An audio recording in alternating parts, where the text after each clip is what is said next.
जय हिंद एवरीवन, स्वागत है आपका वी नेशन 111 के एक नए एपिसोड में, जो आपके लिए लेकर आते हैं इंडियन डिफेंस की प्रमुख अपडेट्स को सबसे पहले। तो चैनल को सब्सक्राइब करना मत भूलिएगा। आज के अपने अपडेट की शुरुआत करने वाले हैं डिफेंस एक्विजिशन काउंसिल से आई एक बड़ी अपडेट से। डिफेंस एक्विजिशन काउंसिल की मीटिंग, जिसकी अध्यक्षता रक्षा मंत्री श्री राजनाथ सिंह जी कर रहे थे, इन्होंने 31 की संख्या में जो MQ-9B ड्रोन डील है, इसको रिव्यू किया है और इसमें कुछ अमेंडमेंट है जिनको अप्रूव भी किया गया है। ये अमेंडमेंट बेसिकली इसमें इंडिजिनस कंटेंट और दूसरे एस्पेक्ट को लेकर के है, जिसकी मंजूरी मिली है। आपको बताते चलें कि अब डिफेंस एक्विजिशन काउंसिल ने भी जो अप्रूवल है वो दे दिया है। इसके अलावा जो भारत का एयरक्राफ्ट कैरियर INS विक्रमादित्य है, इसका जो शेड्यूल रिफिट है, इसके लिए भी जो मंजूरी है ये मिल चुकी है। अब अगर अमेंडमेंट की बात करें तो इसके बाद जो ड्रोन डील है अपने फाइनल स्टेजेस में आ चुकी है, जहां पर ऑलरेडी पहले ही अमेरिका ने भारत को ऑफर दिया था और अब भारत की कैबिनेट कमेटी ऑन सिक्योरिटी के द्वारा इस डील पे जो फाइनल मुहर है वो लगाई जाएगी। हालांकि रिपोर्ट्स में कहा जा रहा है कि क्वाड लीडर्स की जो समिट है, जिसे दिसंबर में शेड्यूल किया गया है भारत में, इस दौरान इस डील को फाइनलाइज किया जा सकता है। साथ ही साथ जब अमेरिकी राष्ट्रपति भारत के दौरे पर होंगे तो उसी दौरान द हिंदू की रिपोर्ट में कहा गया है कि जो जेट इंजन डील है, जहां पर F414 इंजन की डील को फाइनलाइज करना है, ये चीज़ें भी हमें होती दिखाई पड़ेंगी। अब आपको बताते चलें कि ये दोनों डील भारत के लिए काफ़ी इंपॉर्टेंट है, क्योंकि 31 की संख्या में जो MQ-9B सी गार्डियन खरीदे जा रहे हैं, इनमें से जो 15 ड्रोन हैं ये इंडियन नेवी के लिए होंगे और बाकी 8 ड्रोन भारतीय थल सेना और भारतीय वायु सेना को आवंटित किए जाएंगे। इसकी एस्टिमेटेड कॉस्ट $3.99 बिलियन की आने वाली है। इसके अलावा उतना ही महत्वपूर्ण हमारे लिए जो जेट इंजन डील है वो बन जाती है, क्योंकि आप सब जानते हैं कि F414 इंजन का इस्तेमाल तेजस मार्क 2, एमका मार्क 1 और टेडबीएफ के इनिशियल वेरिएंट में किया जाना है। और इसके लिए हमें इस समय दिसंबर का इंतजार करना पड़ेगा, जब क्वाड लीडर्स की मीटिंग होगी, तो उसी दौरान हमें ये दोनों डील फाइनलाइज होती दिखाई पड़ेंगी और भारत को एक रक्षा के क्षेत्र में बड़ा बूस्ट देखने को मिलेगा। हमारी अगली बड़ी अपडेट स्कॉर्पियन क्लास सबमरीन को लेकर आ रही है। दोस्तों, आप सबको पता है कि ऑलरेडी जो भारतीय नौसेना है, इन्हें 6 की संख्या में जो स्कॉर्पियन क्लास की सबमरीन है, ये इस वर्ष के अंत तक प्राप्त हो जाएंगी और इनकी डिलीवरी को प्राप्त करने के बाद भारतीय नौसेना एडिशनल 3 स्कॉर्पियन क्लास की जो सबमरीन है, इनको पुश कर रही है। और ये भारतीय नौसेना बेसिकली नेवल ग्रुप फ्रांस और भारत के साथ कोलैबोरेशन में चाहती है। और सबसे खास बात यह है कि एडिशनल 3 स्कॉर्पियन क्लास जो सबमरीन होंगी, ये बड़े मॉडिफिकेशंस और हाई इंडिजिनस कंपोनेंट के साथ हमें देखने को मिलेंगी। और इसी बीच नेवल ग्रुप फ्रांस ने एक बड़ा कमेंट किया इस प्रोग्राम में। दरअसल नेवल ग्रुप की तरफ से ये कमेंट किया गया है कि इस सबमरीन का हार्ट जो होगा, जिसको आप कॉम्बैट मैनेजमेंट सिस्टम भी कह सकते हैं, ये भारत में ही भारत इलेक्ट्रॉनिक्स लिमिटेड के द्वारा बनाया जाएगा, जबकि जो आर्किटेक्चर सपोर्ट है ये फ्रांस के द्वारा प्रदान किया जाएगा। इंडियन नेवी इस समय मझगांव डॉकयार्ड के साथ निगोशिएट कर रही है और ये Mazagon dockyard French naval group के साथ कोलैबोरेशन में एडिशनल 3 स्कॉर्पियन क्लास सबमरीन का निर्माण करेगी भारतीय नौसेना के लिए। और यहाँ पर एक स्पेसिफिक रिक्वायरमेंट भी रखी गई है भारतीय नौसेना के तरफ से, जहाँ पर एटलीस्ट 60% जो इंडिजिनस कंटेंट है वो हमें इन सबमरीन्स में देखने को मिलेगा। इसी विषय पर बात करते हुए नेवल ग्रुप के वाइस प्रेसिडेंट ने एक महत्वपूर्ण टिप्पणी करी है। उन्होंने ये कहा है कि बेसिकली प्लान हमारा ये है कि सबमरीन का हार्ट यानी कॉम्बैट मैनेजमेंट सिस्टम जो होगा, इसका निर्माण भारत इलेक्ट्रॉनिक्स लिमिटेड के द्वारा किया जाएगा और जितना भी नेसेसरी आर्किटेक्चर सपोर्ट है ये फ्रांस की तरफ से प्रदान किया जाएगा। उन्होंने कहा कि भारत के पास अभी क्षमता है कि 60% इंडिजिनस कॉन्टेंट का जो यहाँ पर क्राइटेरिया है उसको ईजिली अचीव किया जा सकता है और ये सबमरीन अपने प्रेडिसेसर्स की तुलना में काफ़ी एडवांस होगी और काफ़ी इम्प्रूवमेंट्स के साथ हमें ये देखने को मिलने वाली है।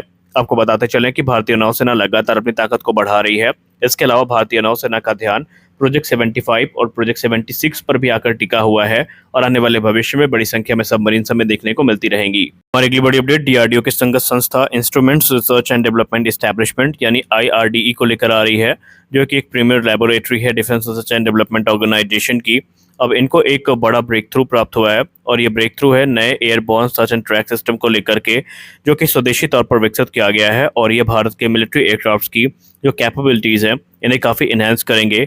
अब इस सिस्टम को इवेलुएट करने के लिए, या यूँ कह लें आसान शब्दों में, इसकी रियल वर्ल्ड परफॉर्मेंस को टेस्ट करने के लिए IRDE का प्लान एक सामने आया है, जहाँ पर ये इसे एक लीज पे लिए गए ब्रिटिश एरोस्पेस के BAE 125-800A, जिसको हम हॉकर एयरक्राफ्ट के नाम से भी जानते हैं, इसमें ये इंटीग्रेट करेंगे।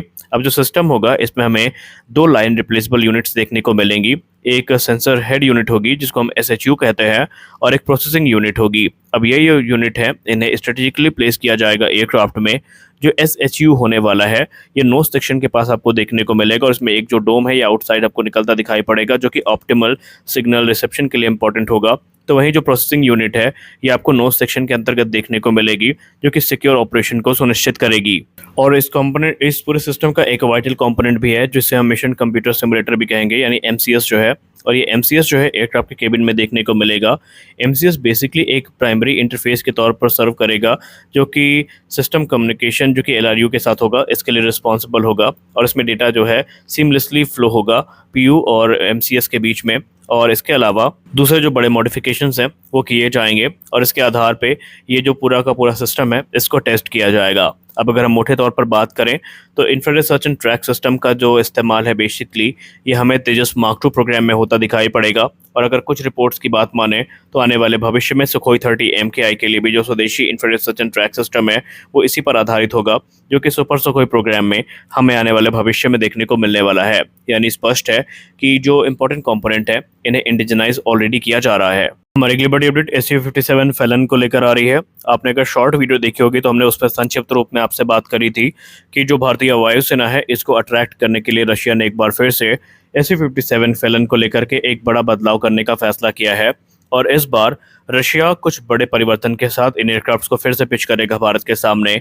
और रशिया पूरी कोशिश में है कि इस बार जो चेंजेस किए गए हैं ये भारत की उन रिक्वायरमेंट को पूरा करेंगे जो भारत ने रशिया से रिक्वेस्ट करी थी। और उन्हें इस बात का भी पूरा भरोसा है कि अब भारत ने जो डिसीजन लिया था 2018 में इस प्रोग्राम को छोड़ने का, वो भारत रिवर्स भी कर सकता है।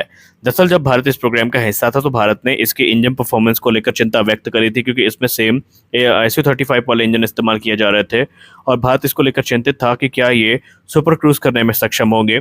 इसके अलावा भारत इसकी स्टेल्थ डिज़ाइन को लेकर के भी काफ़ी इम्प्रेस नहीं था और भारत ने कुछ चेंजेस की बात की थी। भारत इसका ट्विन सीट वेरिएंट चाहता था और उस समय रशिया इसको लेकर तैयार नहीं था।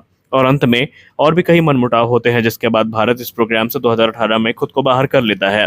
लेकिन अब रशिया ने ये क्लेम किया है कि उनका जो नया SU-57M वेरिएंट है इसमें बहुत सारे बदलाव किए गए हैं और ये ऑलरेडी रशियन एयरफोर्स की सर्विस में भी है। इसमें नया AL-51F1 इंजन इस्तेमाल किया गया है, जो कि थ्रस्ट को काफ़ी इंक्रीज करता है और इसको सुपर क्रूज की कैपेबिलिटी भी प्रदान कर रहा है। इसके अलावा उन्होंने ये भी कहा है कि वो इस समय फ्लैट नोजल के साथ और वेरिएबल थ्रस्ट वेक्टर के साथ इंजन को टेस्ट कर रहे हैं, जो कि इसके रडार क्रॉस सेक्शन को काफ़ी कम करेगा। और भारत के रिक्वायरमेंट के हिसाब से इसमें जो एडवांस आर्टिफिशियल इंटेलिजेंस सिस्टम है ये भी देखने को मिलेंगे और ट्विन सीट कॉन्फ़िगरेशन में भी ये एयरक्राफ्ट बनाए जाने के लिए वो तैयार है।